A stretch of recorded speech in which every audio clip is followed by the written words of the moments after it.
What is up, y'all? We are doing the first ever Rakely interview. We are here with Dr. Mari Cerda, Cerda. There we go. I There you go. am Dax. If you don't know, now you know. Uh, Dr. C is a PhD. She's a board certified behavioral analyst with it's a specific discipline of applied behavioral analysis. So if you hear us say ABA or her say ABA, applied behavioral analysis.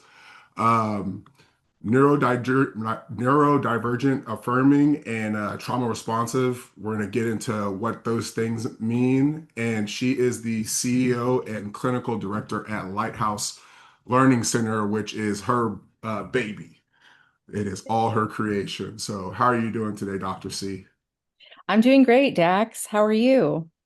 I'm all right. It's another day in God's land of Texas. Yes, and it's getting hot out there. Yeah, it is. I'm like sweating inside and the AC is still blowing. All right. So, um, what we want y'all to get from this interview, in my personal swimming and coaching experience, but more so coaching experience, is that they say control the controllables, right? And I'm a firm believer that, you can't really control the athletes, but you can inspire them if you understand how they think, and that is completely within your control. So, um, with Dr. C, I think that her unique perspective on being a behavioral analysis like helps you as a coach can make those connections between who this person is and how you can inspire them or learn to recognize the behaviors that you're displaying as a coach and the athlete displays so that we can use swimming to make these individuals, these young individuals, into great adults and people and friends and family members. So we're going to dive into first her experience in, would you call it the ABA or as an ABA? So an experience in the field of ABA or experience as a BCBA. So board certified behavior analyst. Sometimes we just use the acronym BCBA because it's easier. Okay. It's a mouthful. Yeah, I saw that because like sometimes it's like I looked at your book, and it was like some people had like BCBA, like just alphabet community up there, and I was like, what am I reading? But okay, yeah, that makes sense. So let's start there before we jump into experience, actually. So I now know what neurodivergent, affirming, and trauma responsive means. But in your words, let the people know what that exactly means. Sure. So neurodivergent really refers to individuals who don't fit, the DSM's criteria for a neurotypical individual, right? So we're looking at individuals who have ADHD, who are autistic, who may be bipolar, who may have anxiety. So it's this kind of combination of, differences in the brain structure, differences in the way the brain interacts, and the individual interacts with the world around them, because applied behavior analysis is really about understanding human learning, right? How an individual learns through this relationship that they have with the environment around them. And everyone's relationship with the environment around them is unique. What you experience in your environment, we could be in the exact same environment and have two completely different experiences. So that relationship and those behaviors that come from the environment and then the behaviors that we give back, it's a very reciprocal relationship. And that's how individuals learn. And neurodivergent individuals often learn very differently. They may see things in the environment or experience things in the environment that neurotypical individuals don't experience. And that can really impact their ability to navigate their environment successfully. And so neurodivergent affirming is about helping that individual not to change who they are, but to learn the best way that their brain can be successful and their experience in the environment can be a successful one and it still be unique to them and their needs. And then trauma responsive, a lot of times in the field of psychology, we talk about trauma as like big T trauma, where there's very specific, acute events that happen, that can cause, very traumatic responses, even PTSD. But we talk a lot too in our field about little T trauma. And that's the little bitty kind of micro traumas that happen on a day-to-day basis when you are a neurodivergent individual and the world is really not designed for you. And so you experience, these situations repeatedly. And, maybe once or twice, it doesn't feel like a traumatic experience. Some might say it's stressful, but when you experience it over and over and over, it does become this kind of chronic traumatic experience. And you begin to really not want to be in this environment because you're not successful in it.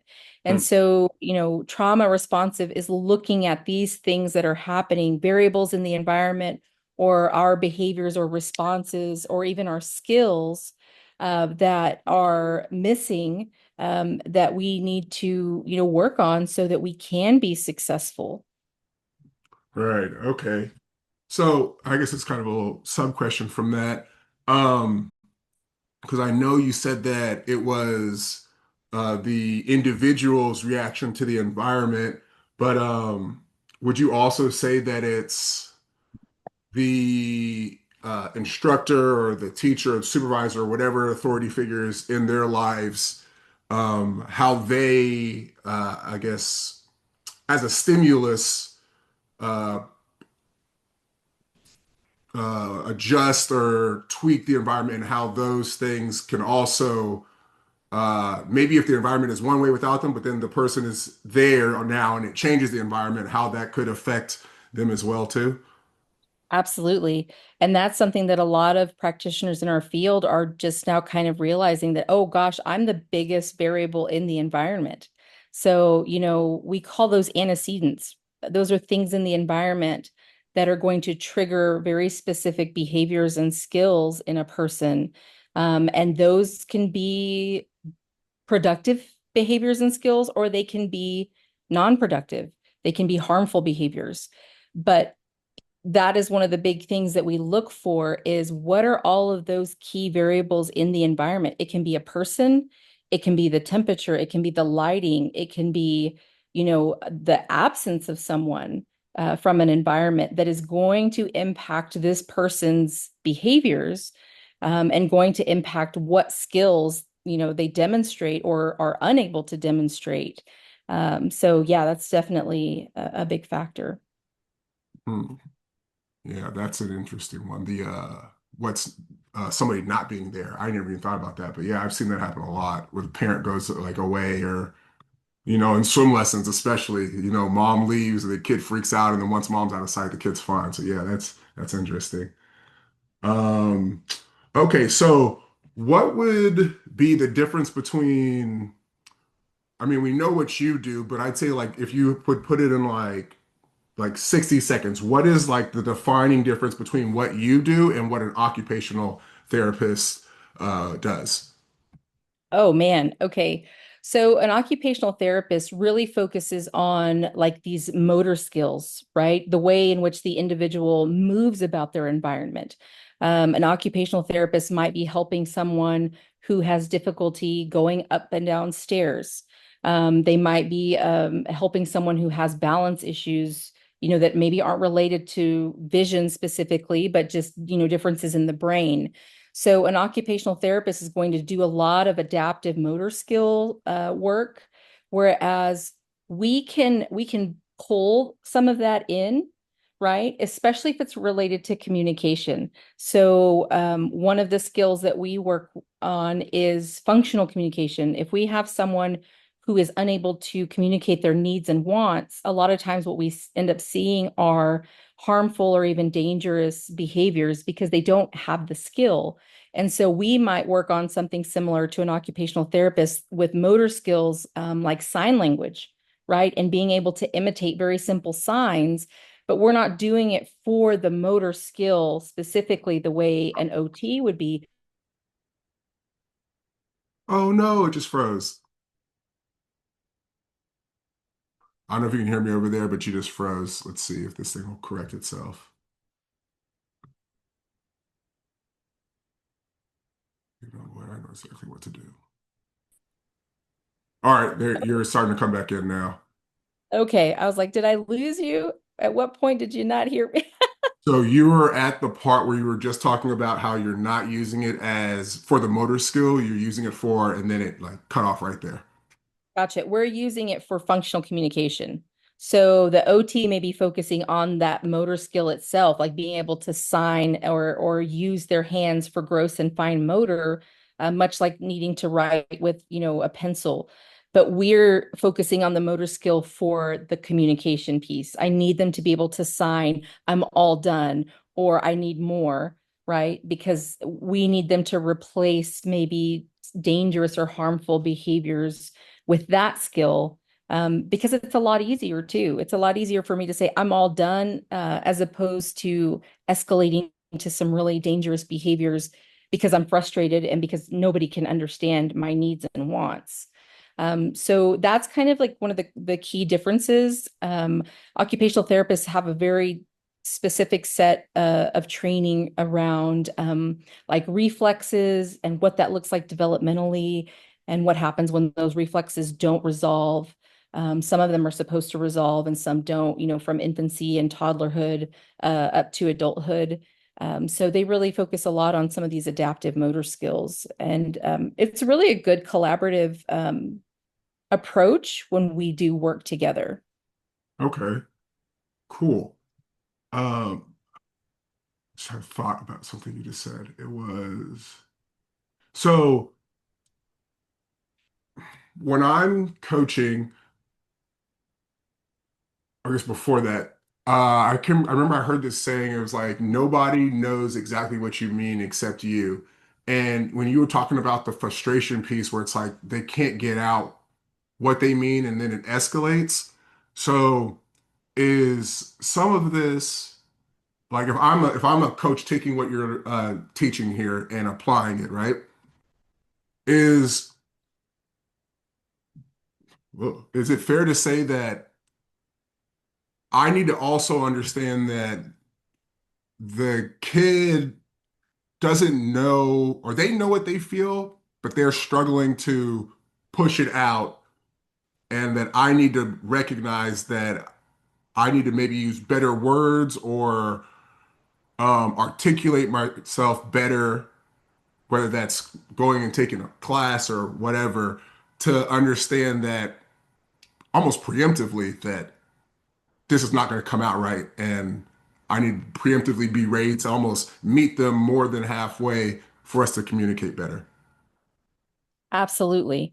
And you have to look at the frustration of the athlete, in terms of, is the frustration because they are not understanding the instruction, which at that point it's on, the onus is on the coach, right? Because if we're not instructing in a way that in our field we call it technological, meaning that if you're not delivering instruction in a way that really anybody off the street could come in and deliver it and the athlete will know exactly what you're saying, that's on the coach. But if the frustration is because the athlete does not have the skill to Uh, complete it, then it's still on the coach. yeah, Because it I just got means, goosebumps. okay, I have not taught this to you in a way that you are able to then go and complete the skill. And so, one of the ways that ABA in sports and sports psychology can help is a lot of video modeling, modeling by the coach.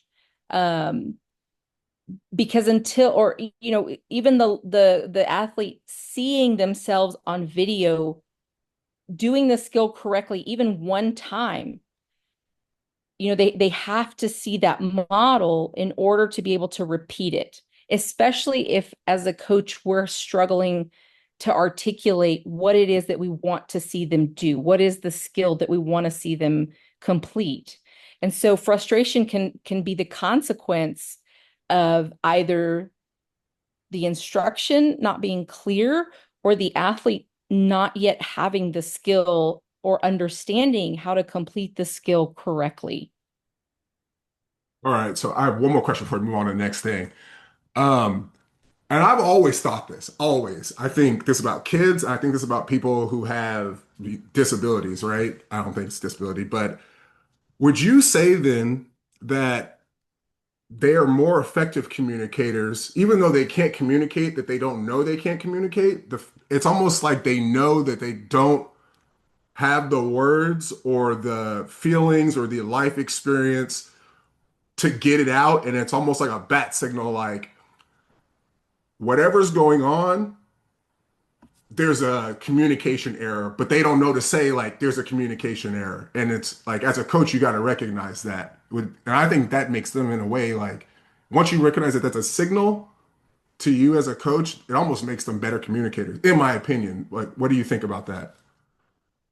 Well, I mean, all humans are going to communicate in the way that's the most effective, right? And so if you have an athlete that goes from 0 to, 50 with frustration, right? Gets out of the pool, slams their fins down, blows up, they know that that is the most effective way to communicate to you.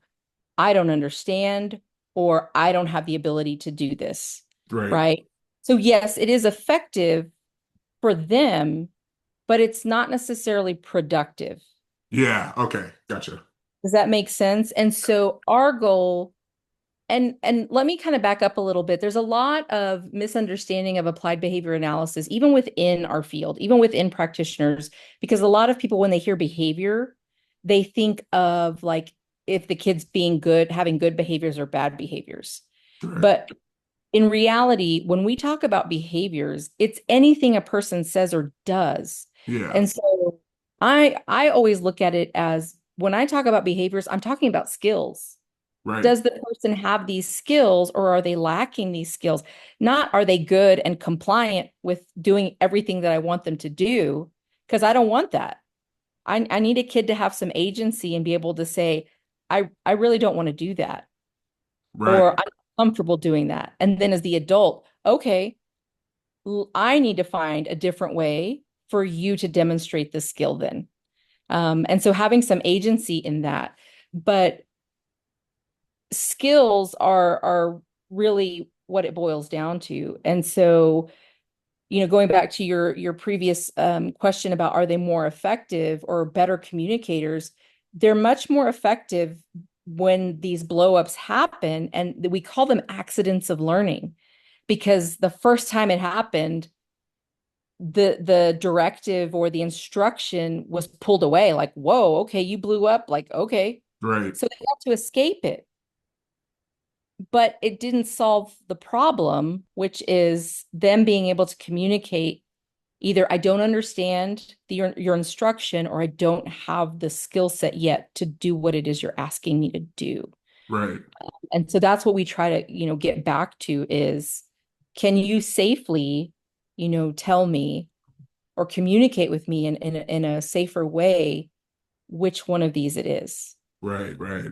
Yeah. That's so interesting.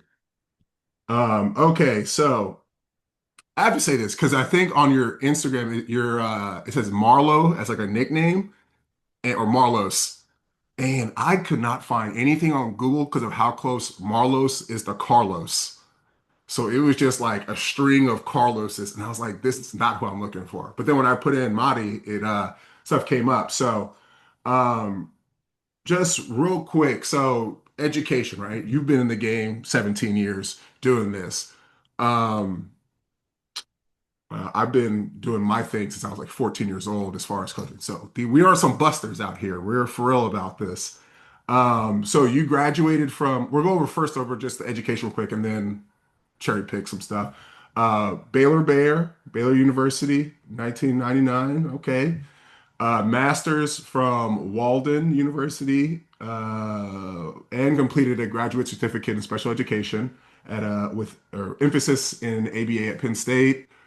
Doctoral program in special education with emphasis at ABA at Texas Tech, so full blown Texan for real, for real. And then graduated in August of 2021.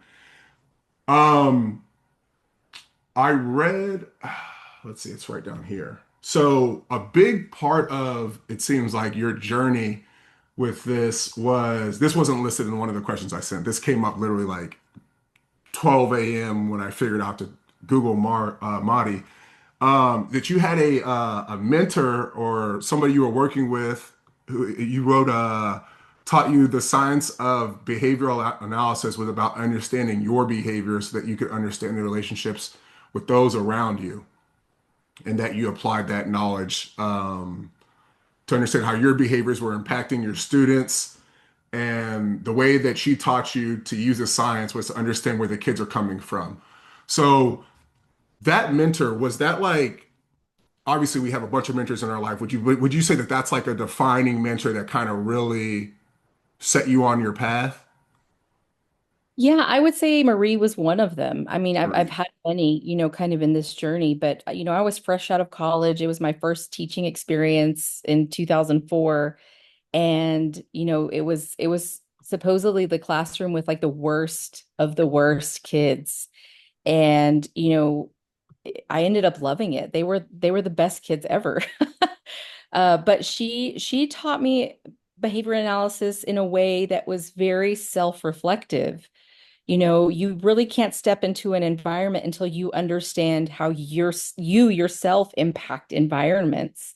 And you also can't understand how you impact environments until you learn about your own relationship with the environment around you, right? And Right. so, she had just such a unique I guess perspective on applied behavior analysis. And so it really shaped the way that I practiced as a behavior analyst and as a special ed teacher. And then coming into the clinical world, into the BCBA, ABA world outside of special ed was a little bit of, a shock because it was not at all what she taught me. It was more of that very compliance based, you know, um, not a lot of self-reflective, behavior on the part of the practitioner or the therapist, but really just going in and, because our job is to understand how humans learn and understand if there are possible ways to manipulate the environment, not the person. Right. But what I experienced a lot of and witnessed a lot of was attempts to manipulate the person, right? And we're not supposed to do that. So, obviously there's a lot of um negative, connotations around applied behavior analysis, and rightfully so. I mean, it's got a pretty rough history, like a lot of disciplines, especially towards disabled individuals, towards BIPOC, communities. And so it really shaped kind of the advocacy role that I feel that I've kind of stepped into, to kind of build a model of what applied behavior analysis can look like, and how it can be empowering and not, reducing a person to just a blindly compliant individual, because no human is that way. Right. Right. So you said that, and it was like, I didn't know that part where what you were doing as a teacher when you got into um, ABA, that you kind of had a non-typical perspective on it, judging from where you came from, which I think, it's crazy. God works in wonderful ways because you kind of have this like three-pronged perspective on it where you're autistic yourself, you had this kind of outsider's view on it, and then now you're in it. And I mean, as far as that's like almost my exact coaching spirits of what I'm doing, where I was like, my socialization is in basketball, I'm in swimming, and but everything I learned about sports, like I was in swimming, but everything I learned about sports that I'm applying came from basketball. And I'm seeing like all these things where it's like this is not, I'm not gonna say not good, but there's a better way to do it, right? That team sports teach you that swimming is so far left from that it's almost like it's gonna overall hurt the athlete's development. So I think that's very interesting. Um, we're almost kindred spirits. Shout out to us. Um, so what was so for me as a coach, right? And I know there's some coaches that I've worked with, they once they got like success, um, they kind of had that moment where it's like, I need to do my own thing. Like there's a ceiling on what I can do here for whatever reason. What was that moment for you where you were like, I got to get out of here and start Lighthouse? Like, what did you see where you were like, I can lead this better than I can try and help as a subordinate? Oh man. I mean, from 2004 till 2018, I think I just got tired of getting in trouble advocating for my students. I mean, Really yeah, advocating for them. So you were yeah. disruptive then. Yes, I was disruptive, and I was the person that would tell teachers, like, hey, you're out of compliance with federal law, state law. Hey, you can't do that. You can't set them out in the hallway. It's a change of placement. I was that person that, people were like, oh God, here she comes. What is she going to tell us now? And principals telling me, like, just you're scaring my teachers. Stop doing that. I'm like, I'm just trying to keep people from getting in trouble and trying to make sure my kids, my students, get the education they deserve. Right. So I think, after that many years, I was just tired of getting in trouble. And in 2018, I was like, I'm going to go back and get my PhD and just try this thing on my own. Right. Yeah. I kind of went through a similar thing. I think a lot of people do. And this is kind of what I was, when we talked before this started, where I was talking about the people who, I guess if we say like my corner of the internet for the swimming stuff is they see that there's like a disconnect in maybe this will help it. Like my product for the technique solutions, right?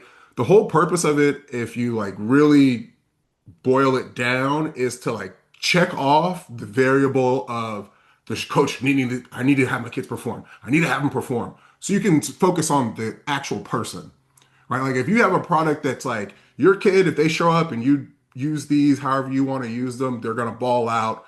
You can check that box off. What's next? And I'd say that that's kind of what I was, I guess, trying to articulate is a lot of the people I think who are in my corner are, yeah, they want to have their kids swim fast, but they're trying to get to who the kid is. And I think that it's weird that that can get you in trouble, or have somebody like scared that you're about to like take their job or whatever because you're treating these individuals as humans. Like Mhm. it's weird. Oh, absolutely. Absolutely. I can definitely say I experienced some similar things, and what it made me realize was that they're really not there for the kids. Yeah. And that's kind of what it boils down to. Because if it's what's best for kids and I'm in the way, then I will move out of the way. If there's someone that can do it better than me and it's what's best for the kids, I'm self-reflective enough to say, "Oh my gosh, step up, come and do it. Let me learn from you." Right. Yeah. You know, but it kind of goes to something further down in your questions about um beliefs. And I think there's this pervasive kind of mindset of, I have a right to this. I have a right to I didn't think be the about head that. coach. That's my right. But if we reframed it, if if people in our society could reframe from this mindset of I have a right to this to I have a responsibility towards this, it changes it Responsibility is a great word. That is a great, I was clutch. because it's you no longer own it, right? Because ownership of something, right? Like and people being threatened about you're taking this from me. if we looked at it as I have a responsibility to these children, and if that responsibility means that there is someone here with me that can do it better, I'm going to let them take the lead because that's my responsibility, Yeah, right? it's interesting you say that because like I always you read or you hear like people say like hire people who hire people like Mhm. you want athletes or you want military people, and I'd say that other than realizing that everybody's short in the real world and not my eye level height, the second shocking thing was that there's no teamwork is not a thing. Like there's a lot of like if you shine, I'm not going to. When like if you're dealing with decent people, like they're going to give you credit when it's due. And I think that people are decent, but they're just scared, you know. And the worst of us comes out when we're scared. So yeah, that's. But the I just went on a tangent. The athletes and the military people look at it as a responsibility to each other, right? Mhm. Like if I don't do my job, they can't do their job. Right. And it never made sense why people would, I'd hear like, yeah, you want to hire athletes or ex-military. I always thought it's because it's competitive. But I think deep down, that's what they think they mean is we look at things as like a responsibility so the team can thrive. So yeah, that is crazy. That Well, was like and I Jordan at the end of Space Jam right there. Shout out. and I think too, athletes and individuals who are in the military, if you think about, you know, they are probably the closest groups who understand what community means. Yeah. When we live in a society where we traded community for systems, because we were convinced that, Pause. oh no, this system will do what you need. You don't need community. You don't need your neighbors. You don't need, with the system, you can shine individually and on your own, right? It's that very individualistic mindset. But if you look at research studies, even with social media and being able to see people and be in contact with people with the click of a button and getting on Instagram or TikTok or whatever, we are seeing some of the most isolated and lonely individuals because Yeah. we genuinely believe that these systems can replace community. And we believe that having all of the credit shining alone with no one else shining alongside us is worth all of that. Yeah. And it's a lot. Yeah. That was a bar. That was, I need to get some digital claps. That was good. That was nice. Thank you. Um, so we're gonna kind of we're at 20 minutes or 220. So I think one that shocked me, and maybe I just misread this. I definitely want to ask before we get to like the next section. Um, the word I thought was crazy. Disease registry for autistic Americans. Like, what is that? Like that just sounds like some like Gestapo type stuff. Like that's crazy talk to me. Just even the wording. So what is what tell me about that?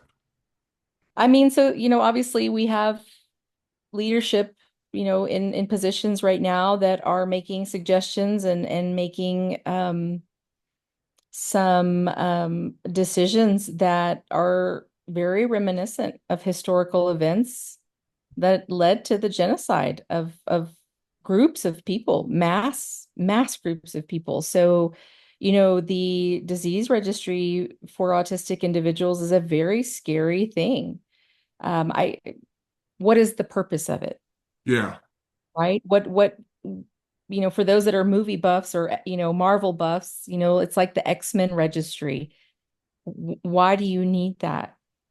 yeah, Uh, so I don't see anything positive coming from it. Thankfully, it seems to be on its way out.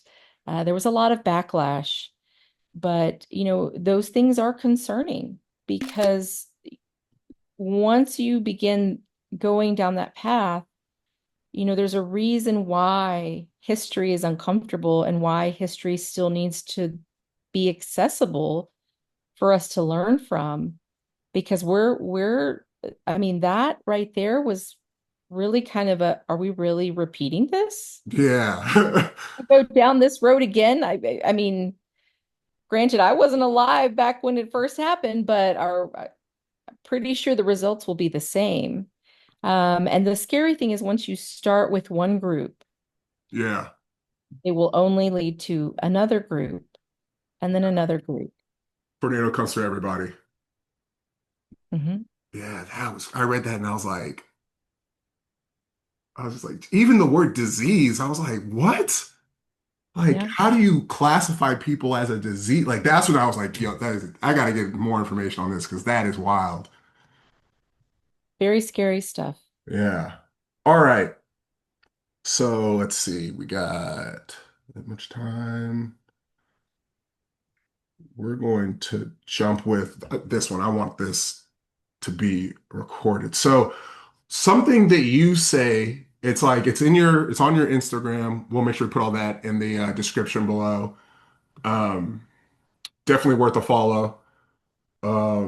Is you use the word decolonize a lot. So I guess before we get even to decolonize, and maybe this you said this kind of earlier with the trading systems for or community for systems.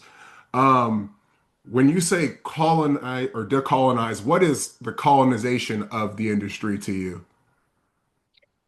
It's the capitalization of people's disability, right? I mean, it's such the insurance industry with, autism therapy and ABA, it's really taking advantage of individuals that need support and need access to therapy.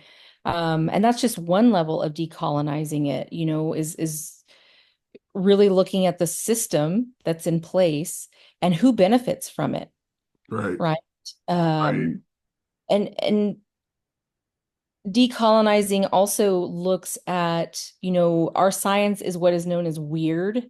And that's an acronym for westernized, educated, industrial, rich. And I can't think of the D.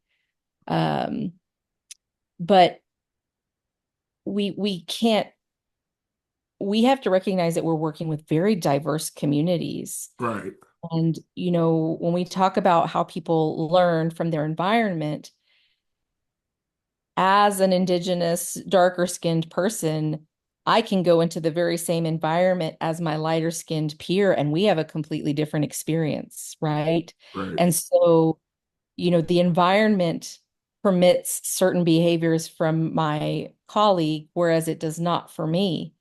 And so, we can't apply a science as though we're all a monolithic group that experiences our environments in the exact same way.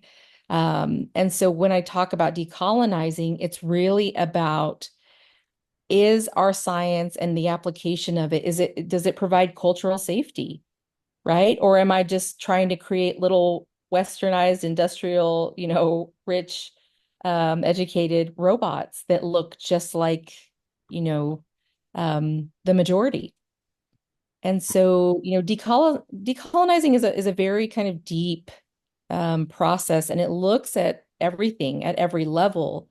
Um, but in the post that you're talking about, when it's trying to decolonize every part of the industry, I'm actually kind of calling in practitioners in my field because we have individuals that come straight out of college and get that board certified, that right. board Exactly what you're talking certification, about. they pass the exam, and that very first job, they want to be a clinical director making 150,000.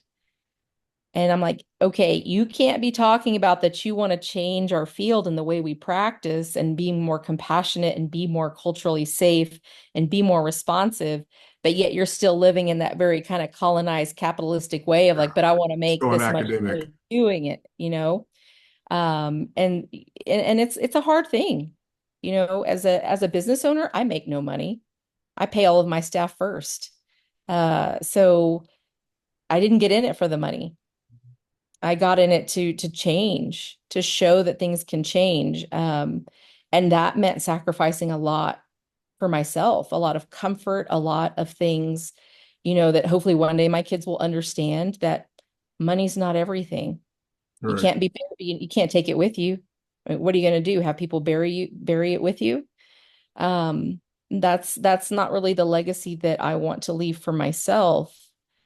But, decolonizing is just looking at everything that we have been led to believe through these systems, right? Even with health insurance and, it's a monopoly. It's terrible to see what it does to families. And, people are like, oh, I don't have to worry about that. I don't have anybody that I know that's disabled. My kids are not disabled. But I tell people that, you really have to look at disability and what we do for disability, right? In programs and things, because we need to look at it as an investment. 1 in 4 Americans will experience either permanent or temporary disability in their lifetime. 1 in 4. Wow. 1 in 4. And so, I mean, you got to think about, do I know 4 people? Do I love 4 people? Probably And more if you than. don't, the next person you know is almost a 100% guaranteed to be somebody. Wow, that's crazy. And so we can't kind of close our eyes or put the blinders on to like, oh, I'm not affected by it. I don't need to worry about it, because you don't need to worry about it until it happens to you. And then all of a sudden you realize that all of these programs are broken, or they don't help, you know, get you the resources you need to either navigate a world now with this disability or to overcome the disability if it's temporary. But yeah, 1 in 4 people. That's crazy. I mean, if you think about it, my son a while back, injured his elbow because the coach had them running around the deck to do laps. And I'm like, well, that wasn't very smart. The deck is wet. They tell you all the time on the pool, don't run. Yeah, I mean, all it takes is a quick slip on the deck and you hit your head, and that's it. yeah, yeah. It's that's one of those So, ones that you just like, I can't watch practice today. Like, I'm gonna lose it if I see this go on any further. yeah. That's a lot of stupid. Um, let's see. We'll go through two more of these.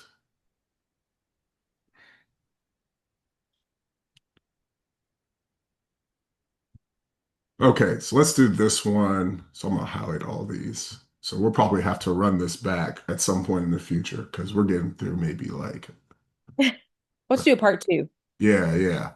Okay, so before we get to like this more swimming specific questions to wrap this up, um, so I think this one you were talking about. So like my personal beliefs on people getting to have their own personal beliefs is if you're not ready to accept the consequences for them, like you shouldn't have them, right? And I think I believe that in like the most aggressive, like if you use the word subjugate, I'd be like, I kind of agree until you're willing to like accept the consequences, because I think it's totally unfair that people can have a belief and not deal with it firsthand, for better or for worse. And this is actually kind of going on right now with this. Have you heard about the enhanced games stuff going on right now in swimming? No, no. So there's it's basically like legal cheating, right? If they like took their ball and they went home and made their own thing. And this guy named Christian Golo, Gokolomiev just broke the world record in the 50 free, which is like super fast record. And people are freaking out. And I'm like, in my head, I'm like, this doesn't even count. Like, what are we like? They just proved that cheating works, right? But um, like the people are kind of like, I think they're faking it. Like, oh, like what about down the road, the risks of what happened? And in my head, I'm like, you don't even like cheaters. Like, you hope they have the worst like outcome ever. And it's like you just don't want to own up that that's how you actually feel about the situation, because you don't want people to judge you the same way.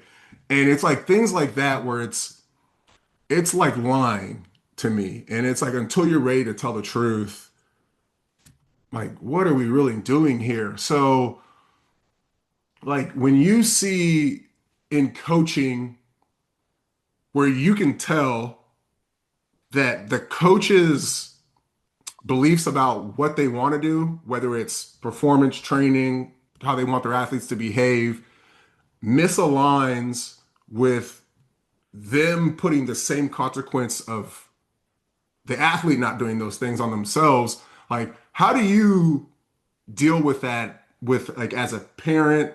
This is not it. I think I'm doing a great job of sneaking this into the next thing right now. As a parent, behavioral analyst, and then as both. So you're talking about basically a coach kind of, Like they have like a way of doing things, right? But they're so but like they with don't apply the the same consequences to themselves, right right? over something else. Like they know that, hey, like I have this skeleton in my closet and I want to be forgiven. But I really, this thing about swimming, I am a hardcore like atheist on this is what it has to be. But I'm not going to come out and be a person with conviction on it because I don't want to be held accountable for my own issues. Right. Hmm. So like when you see that as, hey, like I want our kids to perform like this, I want them to hold themselves accountable. But then you realize like, hey, you're not really like that about yourself. Like, how do you go through your different lens switch like you're in the eye doctor? How do you deal with that?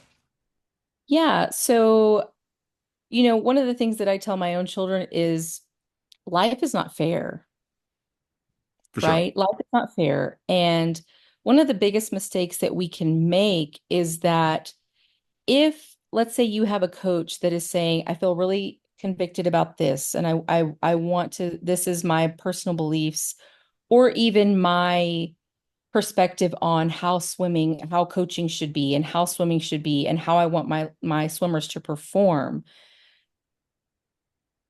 That is the only part of them as a person that you are directly interacting with.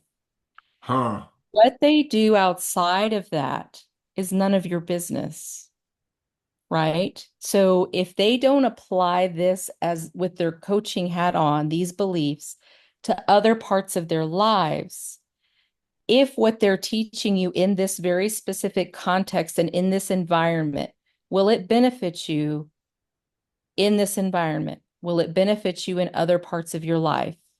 Yes, then that's what you focus on. If you don't like the accountability that it puts on you in this context, and then you look at the coach in other contexts in their personal life and say, but they don't do it here, that's projecting. That is essentially removing that accountability from yourself with using the excuse of the Okay. being unable to do it. And that's a dangerous thing to do too, right? Because then it's kind of like um, with religion, right? And personal beliefs with religion, it can be very tricky to teach a child who doesn't understand abstract concepts around faith and religion of, do we teach them that this is the right thing to do because it's the right thing to do, or because there is the risk of punishment? Because then are they doing it because it's right, Uh, or because they want to avoid something else? Because that's two very different yeah, very different. reasons behind doing something. Because then what happens is like, well, is anybody looking? Oh, Yeah, I was about nobody's. to say when the punishment's Oh, I can gone, what do now? this, Yeah. right? As opposed to, I'm not doing it just because it's not the right thing to do, period. Right. Regardless of who's going to see it, regardless of if it's going to be, found out about. Um, but another thing too is I have a mentor, Dr. Nasia Cirincione, Ulysses. She is a board certified behavior analyst, and she talks a lot about this term and concept of radical acceptance. And radical acceptance is about accepting other people without the requirement to agree or even understand them or their beliefs. And I also think it's important to preface that there's a difference between personal beliefs and biases, Yeah. Yeah. Oh my. because your personal beliefs are just that, they're personal. They are, I don't know if you've ever watched Game of Thrones, but Tyrion Lannister says, your thoughts are not treason, meaning that as long as they stay right here, they will not get you into trouble. They will not impact other people. They will not affect others around you. Right. But when you do let those thoughts out in either your words or your actions, those play out as biases because your personal beliefs are impacting the way that you act or how you speak to or about others. And so that's where, personal beliefs, I don't need to know why you believe those things. So long as your personal beliefs stay personal and don't impact anyone else around, it's your responsibility, right? Not Right. your right. It's your personal beliefs that you have a responsibility to them. Whatever you do with them is right here in between or right here in your heart. But once you start letting those influence or shape or frame how you interact with others in the world around you, those become biases, and those can be very harmful. Hmm. So, I try to tell my children like there is no perfect person on this planet. You know, it, I've seen where phenomenal coaches, the Texas Tech basketball coach, um, Beard. Knight, was it Beard or Knight? Beard. It Yeah, was a he was the while old back. one. Oh A wait, Bobby. while, Yeah, Bobby Knight. Yeah. yeah. I think it was him. Yeah, the one who Phenomenal, threw the chairs. phenomenal coach. Yeah. But we pulled in personal context, right? We couldn't separate.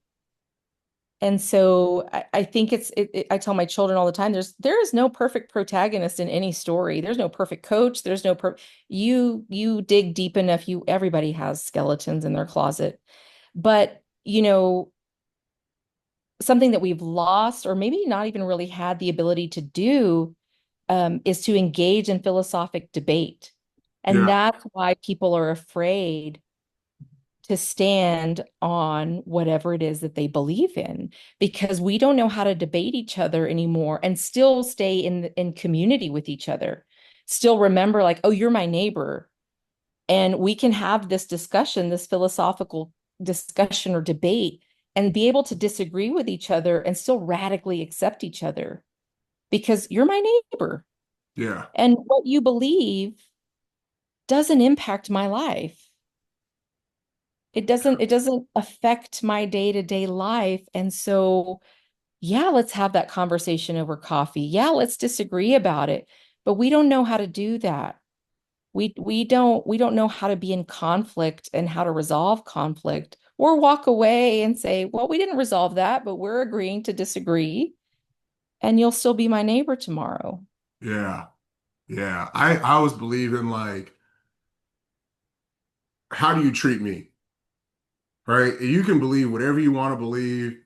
I'm worried about how you treat me. Right. And then from that, the people around me, if we're talking about coaching, how you treat my kids, you mess with them, like this whole thing is going up, right? Their parents, my friends. Um, and like even you saying that, like I was thinking about when would that have happened? And I would say the only time that you could probably prove that that was the case would have been in some type of Jim Crow segregation area where even though there's all that awful stuff going down, there's fundamental, like documented belief systems that are clashing. But it's like, we got to go to war now, right? Mhm. And then you see these stories where it's like these super old vets who maybe were, had these disparaging beliefs about one race or the other, and now they're like best friends.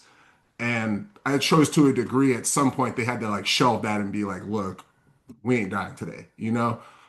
But outside of that, I can't think of a time when like you could have had such uh separate conflicting beliefs and still had to get along at some level. But yeah, that's interesting. Yeah, I don't think it. Why do you think that is? Like, what behavior is not being developed or thought process I have an idea, and I think swimming does a good job of it to a degree, or some coaches in swimming. But what thought process or idea do you think is being underdeveloped that can is keeping people from having philosophical conversations where they can be like, okay, that's just how you think, but you treat me well. We're still neighbors, friends, whatever. Hmm. Um, Honestly, I think because as a society, historically, we have developed a society that's very compliant. What do And, you mean by that? do what? What do you mean? So you say compliant, but like, how does that keep us from having these debates? I understand what you mean by compliant, but yeah, take it to where you want to take it. Yeah, I mean, because when you're compliant, you don't develop agency, right? And agency is the ability to speak your mind or say, I don't really agree with that. And being able to separate, I don't agree with your Okay, gotcha. idea from you as a person, right? I can reject your idea, but we don't have the skills as people to say, oh, you're rejecting my idea, you're not rejecting me, right? Right. And then that goes even further to people having the skills and ability to separate themselves from their ideas and their value and their worth from what their idea or their thought or their and that's a lot of like shadow work. That's a lot of self-reflective work. And we live in a very fast-paced world that doesn't allow us to do that, you know. Yeah. Especially our men, that's tapping too much into emotions. That's tapping too much into a side where it's like, oh, we're going to sit and think deeply about this, Yeah. and it's going to be uncomfortable. I would say And that a lot of comfortable things come out. Mhm.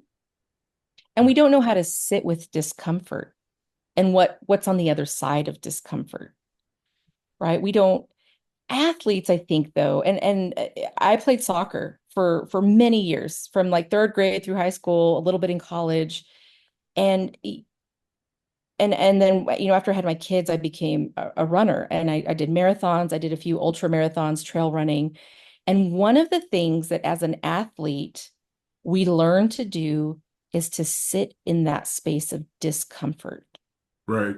right? We learn to be okay with our body hurting, with our mind telling us, stop, don't do this anymore, and pushing past that.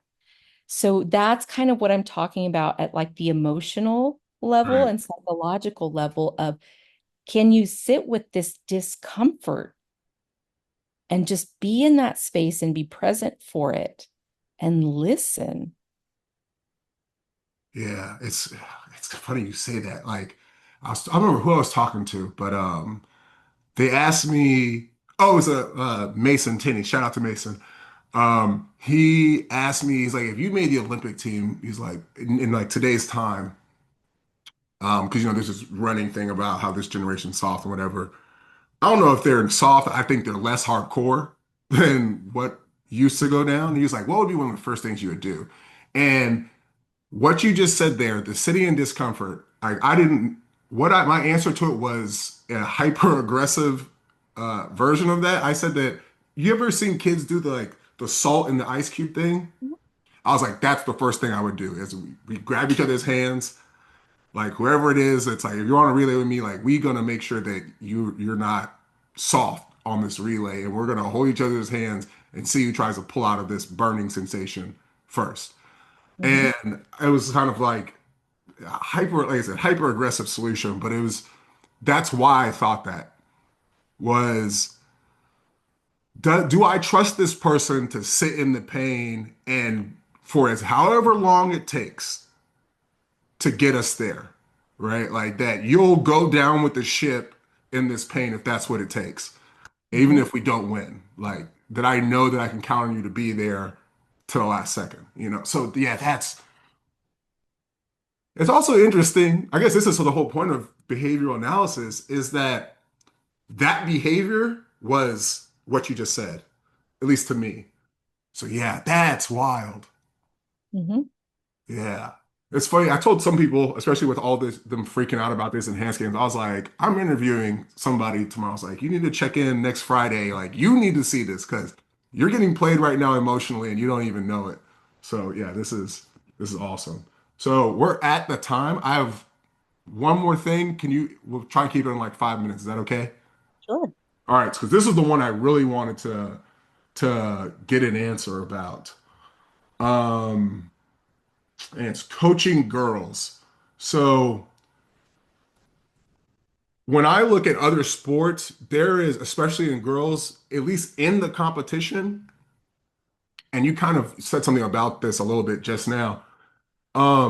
They are the highest ones at the top are vicious, but they're still within their sport and they're regarded and seen as who they are within their sport. So when they come down, it's like, okay, like Serena Williams, right? Like intense, right? I'm coming for everything, bow down or get ran over, right? And it's like the mental place that she had to have trained herself into. I remember when she was young, they were almost like her dad is like it's child abuse, right? And but with where she went with her sport, she didn't go into normal life, Mhm. right? So, like, I'm to a degree cut from that cloth. I think I'm straight up, but people say otherwise, whatever. Um, and it's like, I know that that way can get this kid what they want if that kid is built like that, right? Because it's Mhm. not for everybody being that type of person. And, but if they are like, that I feel like it's going to disrupt something like developmentally in their real life. So whether it's relationships, overall, let's just say overall happiness in life, right? So as a coach, kind of unsure about what I'm even asking, but how do we manage the competitive nature that we try to instill in girls? And I guess, is it in their best interest as people and as women and or as the women they will become in the future?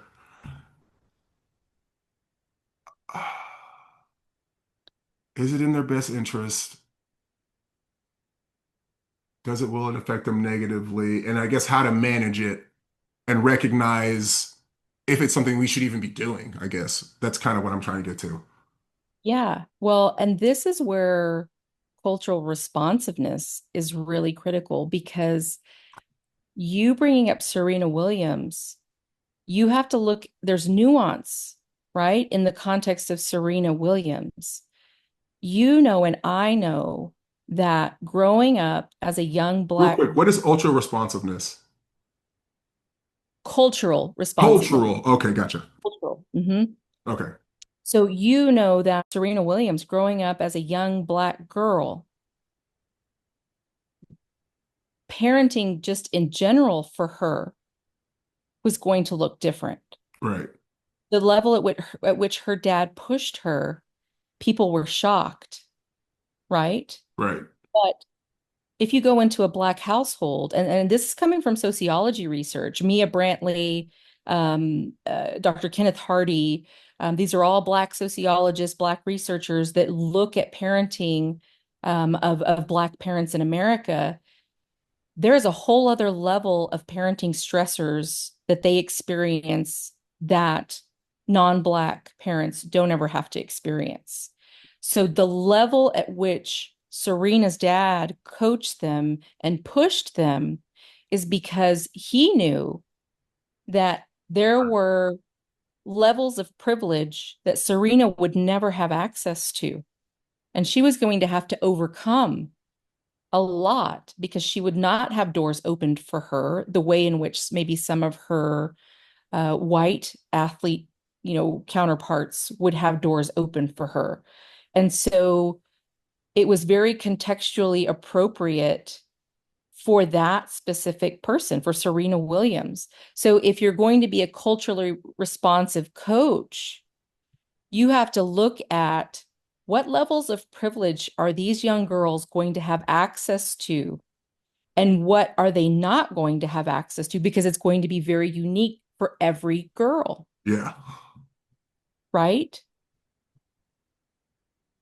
And then what barriers are all young girls going to face becoming women, whether in the career world, in the family world, right? What are the barriers? And so, as a coach, what are skills that you can teach that are right now specific to swimming, but that can generalize to skills that will help them navigate environments as young women, environments and variables that they're going to encounter, right? That with those skills from swimming, they thought they were just learning for swimming, but you, as a very responsive coach, know this skill is actually going to help her one day when she is wanting to become a CEO, or one day when she decides that she wants to focus on being a mom for 2, 3, 4 years and devoting her energy and focus to that. Whatever it is that she wants to focus on.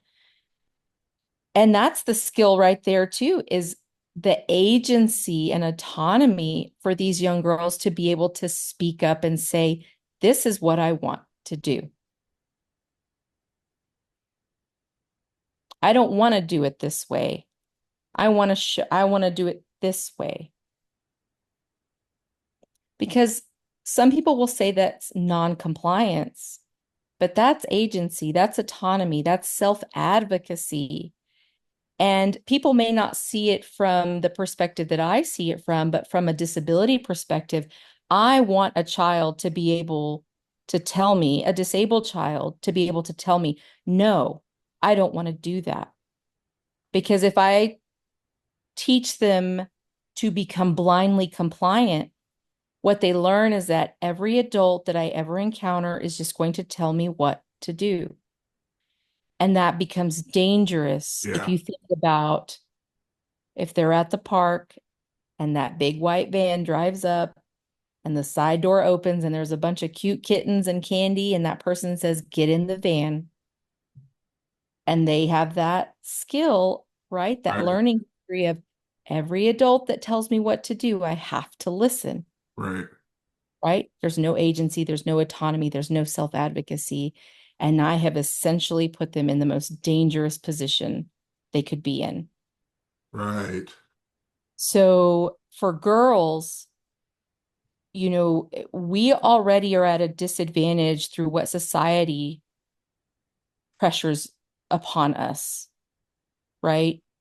That our value is in our appearance, our value is in the physical, and our value is in women not being in community with each other, but at odds with each other.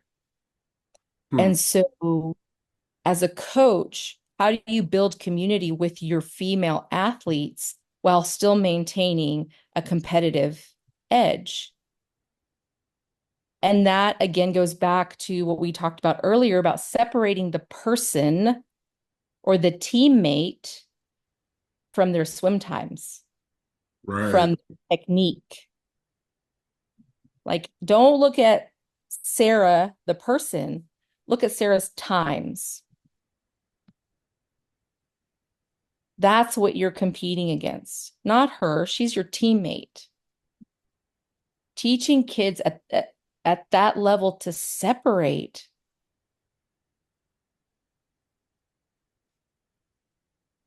Right. Okay. But So, oh, go ahead. it I was gonna say, being culturally responsive is a lot. It's a lot of effort. It's a lot of work, and that's what I used to get in trouble for all the time. Was like, you're making us do too much work for these kids. I'm like, you wanted to be in this. Yeah, that's what it takes. It is a lot of work. I mean, you're raising the future, so yes, it is a lot of work.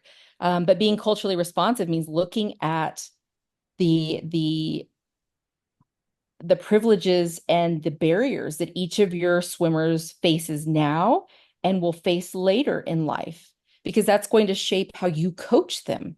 Right. Yeah. Yeah. Yeah.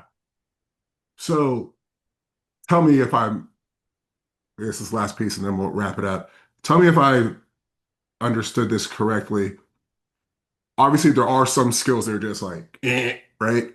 But with other skills, it's not necessarily if the skill is good or bad for them, it's how I'm taking this skill within swimming, not skill, philosophy, whatever, so we'll say skill, within swimming and tying this into helping them resolve their privilege issues they're going to face or not face, the barriers they're going to face or not face, um, the focal things that they want to focus on, and the things that they articulate about what they want to do in life, and making sure or trying to make sure that the things that I'm teaching them to be successful in sports connect as well as possible to these things within our competitive community.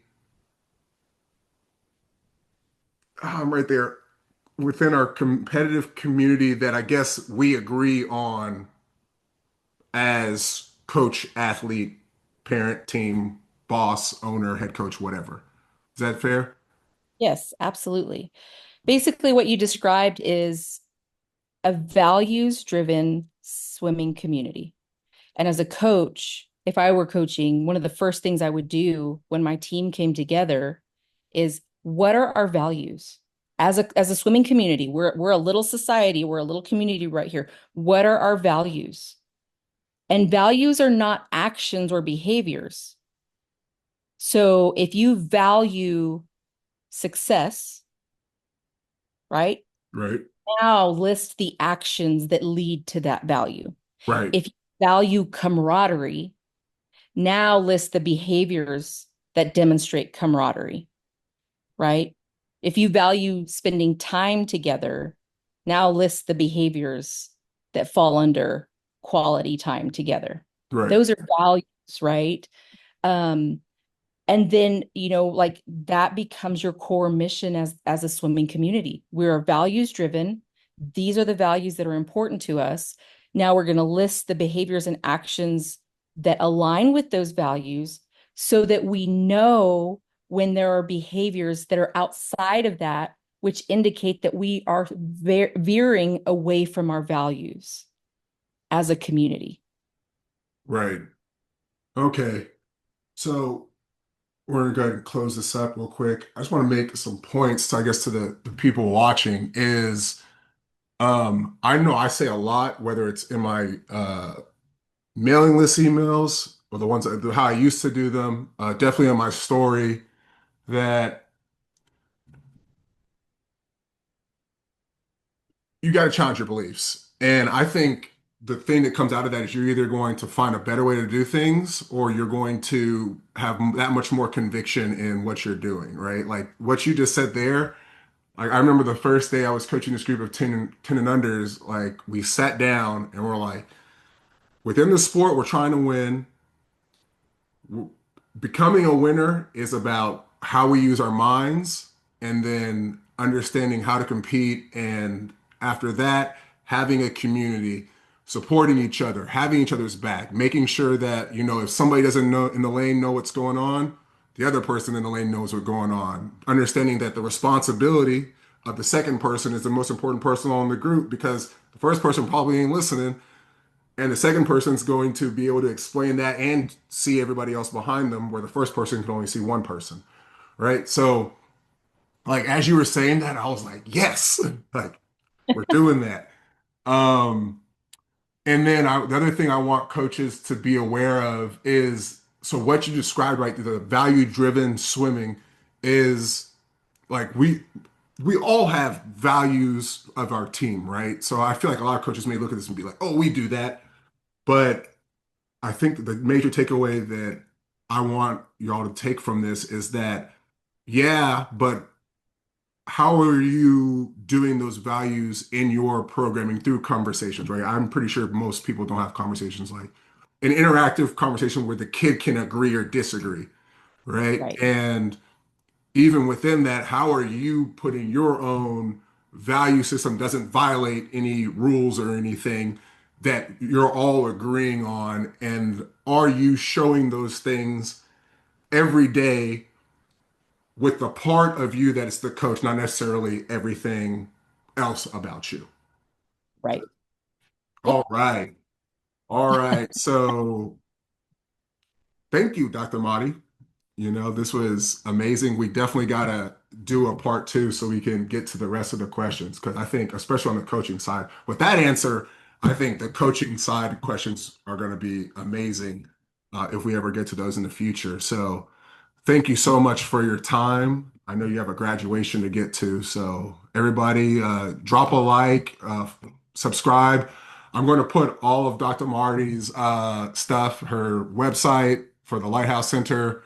I know I've had some girls, ironically, parents reach out to me about like if they knew a behavioral therapist analyst. So we'll make sure we put all that in the description. And yeah, thank you for your time. And I hope you all, those of you watching, took as much value from this and hopefully more than I got from this. So thank you, Dr. Mahdi. Absolutely. Thank you, Dax. All right. Peace, everybody. Okay. So let's see.